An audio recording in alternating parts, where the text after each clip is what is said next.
natural lighting. It's beautiful, actually.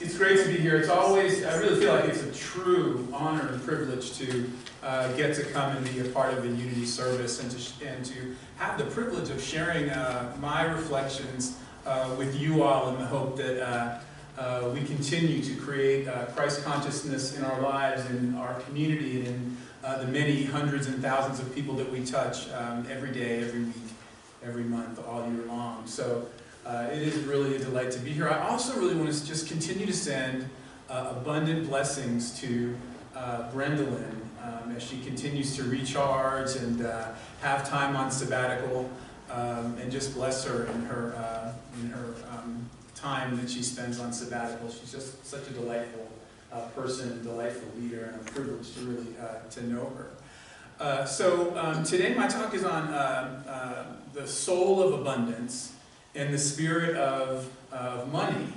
And so what I thought I would do to start off would be just to do a little experiential exercise to kick off today. And what I want to do is just ask you, what is that right there?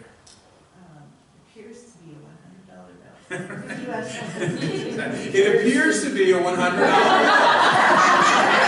And indeed it is a fresh, new, crisp $100 bill. Right? And let me just ask y'all, see, I said y'all, my inner Texan. I'm sorry. I tell people I'm a recovering Texan. It's more true than I would want to admit. All right, so let's say if I asked, who would take this $100 bill if I offered it to you? All right, so pretty much everybody would take it, right? You take this $100 bill, but now let me ask you this.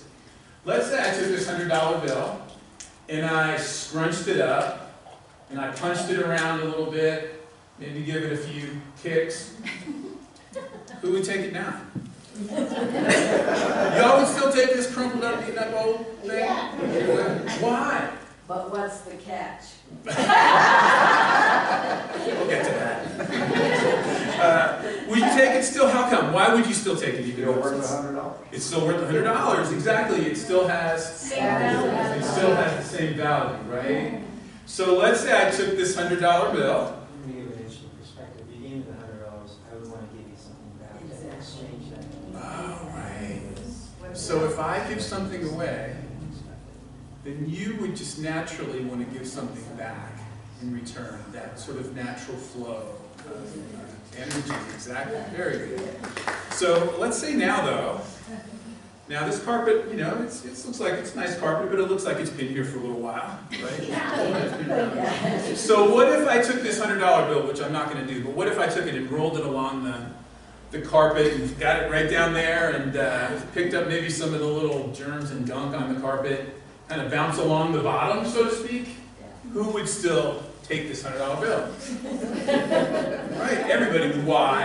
It has the same value, right? All right, so just as this $100 bill, as I sort of get it back into its original shape, all of us, right, were born with Christ consciousness. We were born in original goodness. We were born in original blessing. We were born in infinite creativity. We're worth so much more than $100, right? And how many of us, for whatever reason, may have been scrunched up a little, kicked around by life a little. Some of us were dragged along the bottom a little, or a lot, as the case may be. And yet, no matter what, none of us ever lost our value, right? Much more so than $100.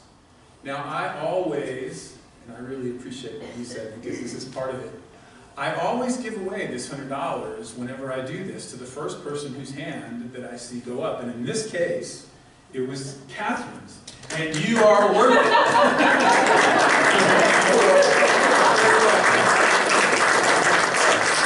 I always give away $100. And here's what I know, because it really gets to exactly what you're saying, is I give away $100 in love and to be able to make this point. And I know right now, just as sure as we're all sitting here, that $100 is already back to me, multiplied and flowing over. Now, I know that already because I've been doing this for a long time. Right? I give away $100 every time I give a talk, most of the time. And I know that it just comes flowing back because it's just really the natural order of things. And it really is how oftentimes money works. That we have to give it away, and have to give it away in love and prosperity and abundance and joy. And then guess what? The blessed universe will send that and more back to us, fully packed and flowing over, as they say. So I just wanted to share that example as part of our Soul of Money presentation this morning. And then I want to tell you all a little story that kind of gets to the same thing. I love that this church is in touch with the Namaste spirit, right? Because the first time I lived in Houston, Texas, I had never heard Namaste before. Namaste didn't make it to Texas. So I had the opportunity to go through, to do a hike in Nepal, in the Himalayas. And we were hiking along in Annapurna, the Annapurna Trail, and people would be coming down the trail, and they would look at us, hands together, in Namaste. Now, I had no idea what that meant. I was just clueless, but I knew it felt good. I knew that there was like eye contact and there was energy. And finally, after I got up enough courage to ask this guy, I said, what does this Namaste mean y'all are saying? What is it? Tell us more about that. And literally he would say that the highest spirit in me recognizes and honors the highest and best spirit in you. Or the Christ, as I would translate it, the Christ consciousness in me honors and welcomes and recognizes the Christ consciousness in you. So when I say Namaste, it's the spiritual version of giving away what I value.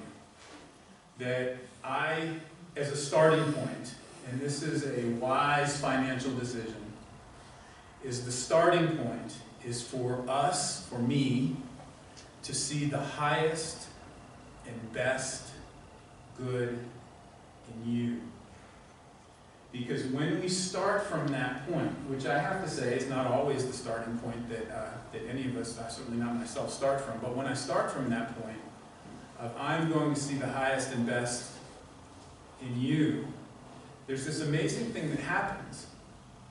And this happens at the transactional level at a convenience store, and it happens with the corporations that I work with around the country. That when we see the highest and best, the Christ consciousness in each other, the universe has this wonderful, playful response.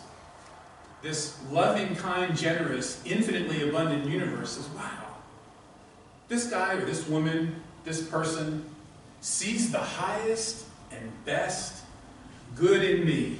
So just like this young man was saying earlier, guess what the universe says? The universe says, well, I'm going to see the highest, best, most generous person that you are. And we create that relationship with all of life, and money flows out. Namaste flows out. And guess what flows in? Usually fully packed and flowing over, right? Money and Namaste. So, how then, I just asked this question, do we activate more this Christ spirit, this Christ consciousness that all of us carry from the beginning? Well, everybody here is probably familiar with Emily Cady, right? Wrote Lessons in Truth.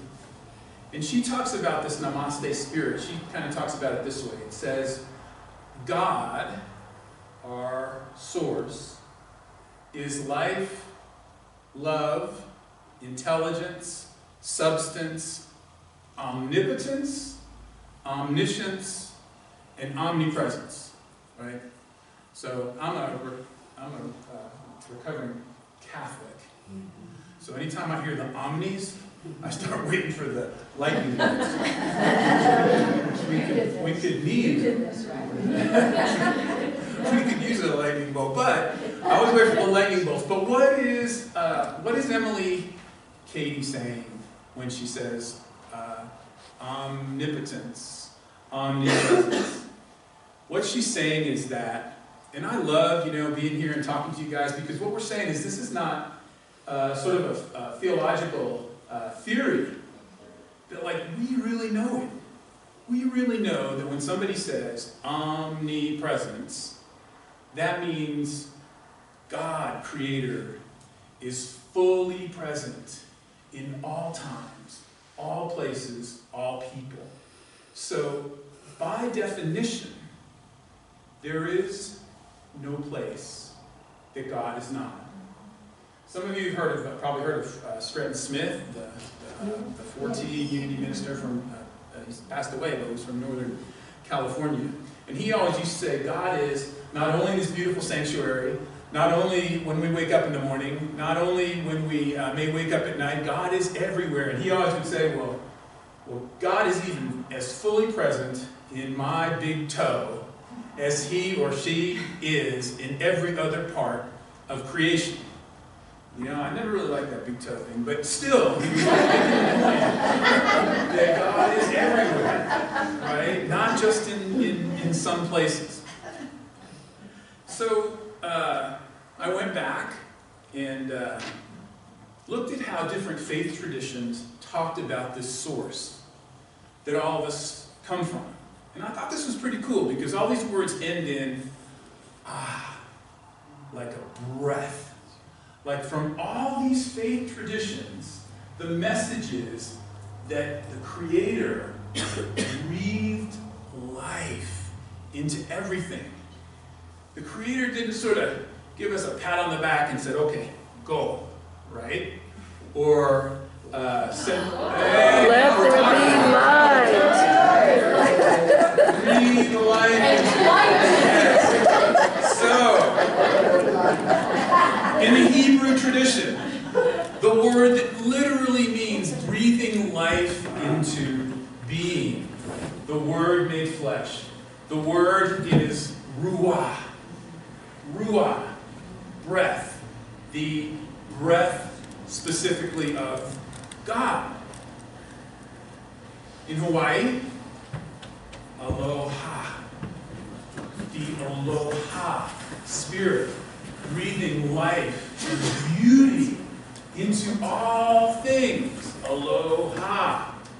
Mana, spiritual energy from the Maori, the Aboriginal people in Australia and New Zealand.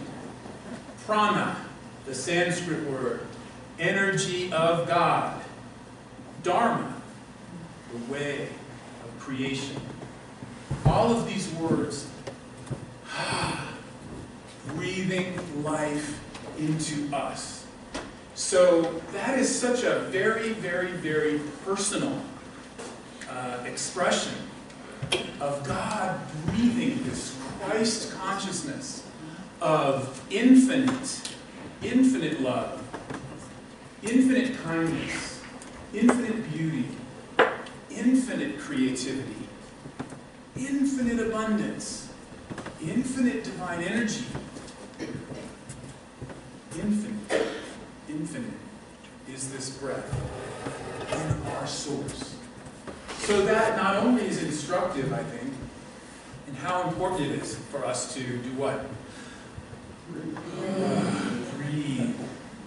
Breathe and oxygenate those cells and genes.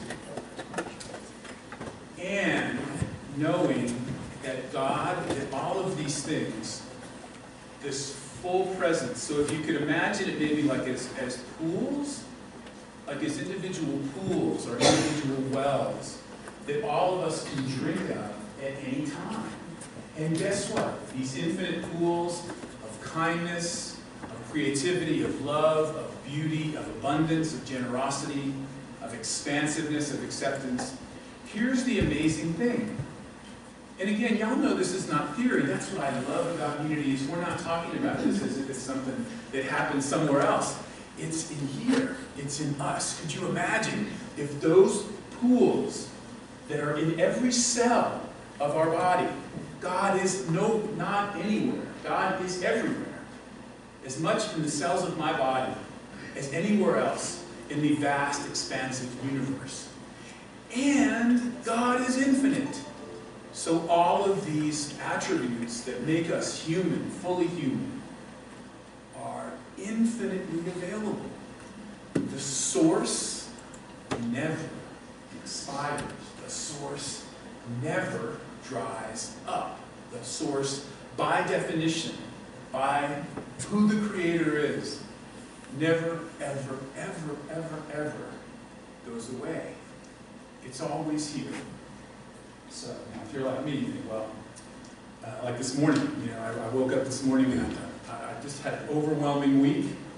I woke up this morning and I felt empty and kind of cranky.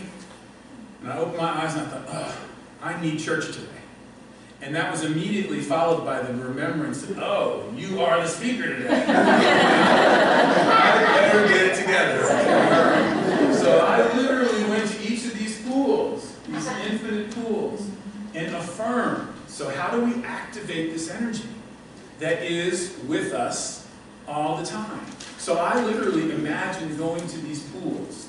And the first way to activate this energy, or one way, is become a 1%er. We talk about a 1%er, like people in the U.S. talk about who the 1%ers are, the people, 1% of the people have half of the wealth in the country. 90%. Well, it could be. So, we want to become 1%ers. And here's what I mean by that. And becoming a 1%er in this way I'm talking about may lead you to become a 1%er in the other way. It's very possible. But the 1%ers are the people who know this fact.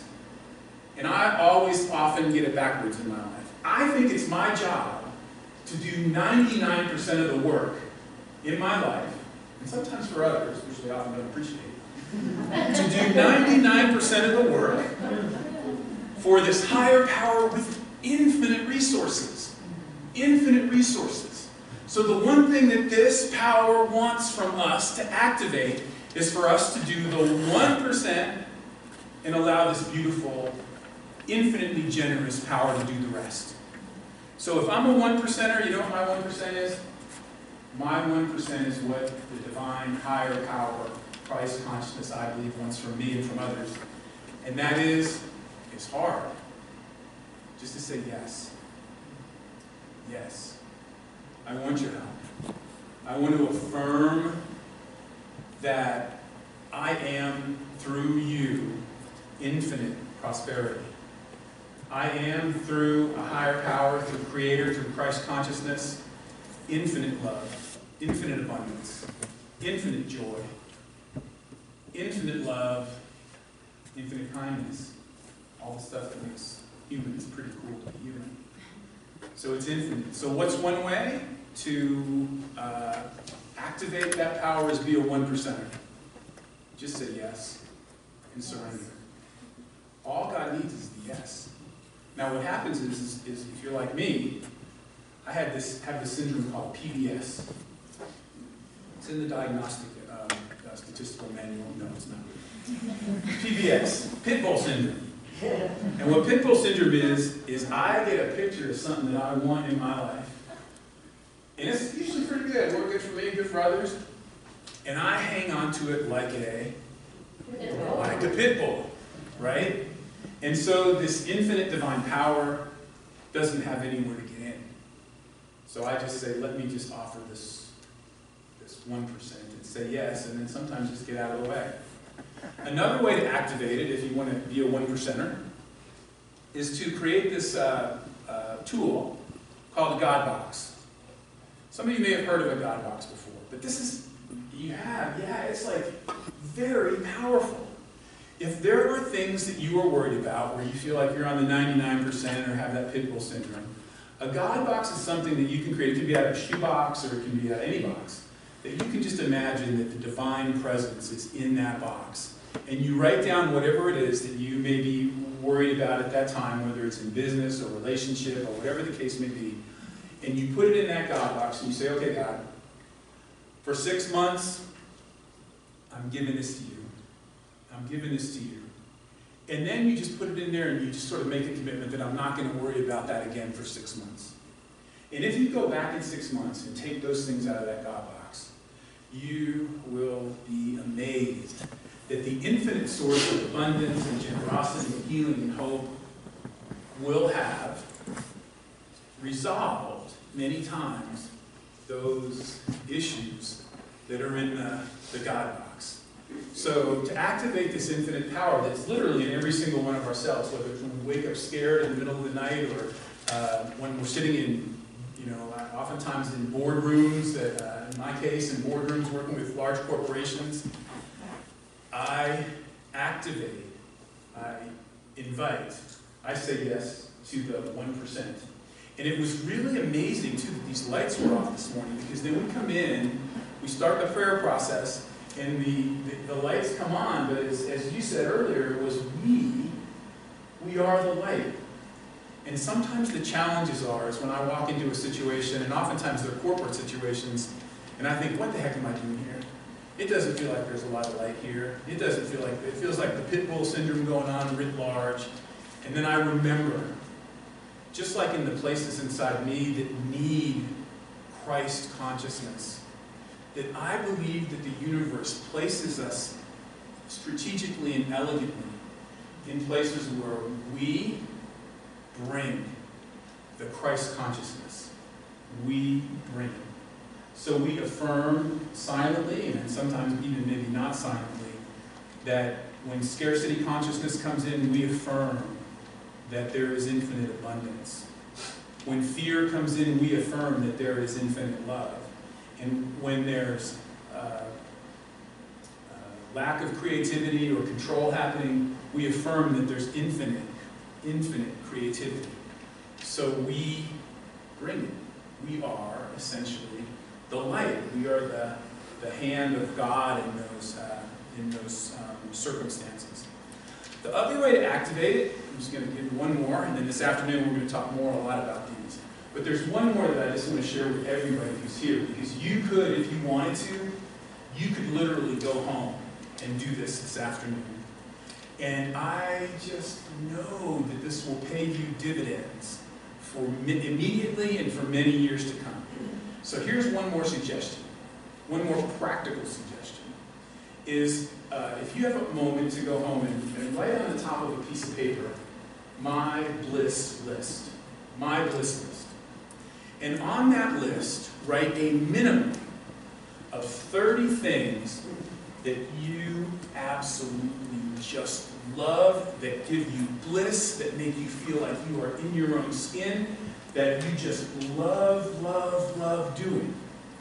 So some of them on mine: playing with dogs, going on cruises, hiking in the mountains, the 4 seasons. I gotta live in a place where there's 4 seasons, right? Sharing in things, opportunities like this.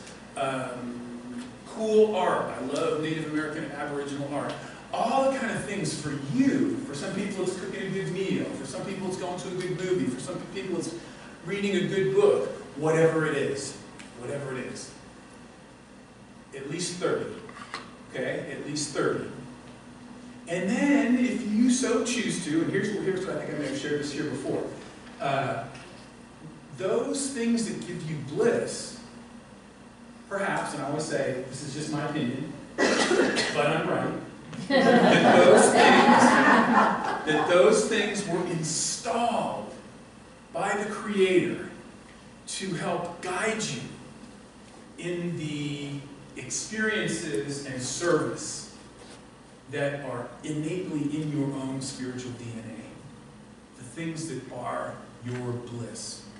So I do executive coaching, and I always ask executives to do this, and they usually just think I'm just off the deep end. And then over time, when they use that bliss list as a template, then they see that amazing things start to happen in their life and in their company. So you can use this like when something comes up and says, do I want to do this or do I want to do this? Let me go to my bliss list and see what matches up. And so doing your bliss is doing your spirituality. It's becoming the light of the world in your own way and activating the infinite resources that we have inside. And that's the soul of abundance. That you, for yourself, are the soul of abundance. Driving in from Albuquerque this morning, the aspens are changing up on the mountains. You can see that the yellow starts to turn. And I love aspens, because aspens are not individual trees. Aspens are one living organism in a little herd of trees, or a forest, or whatever it is.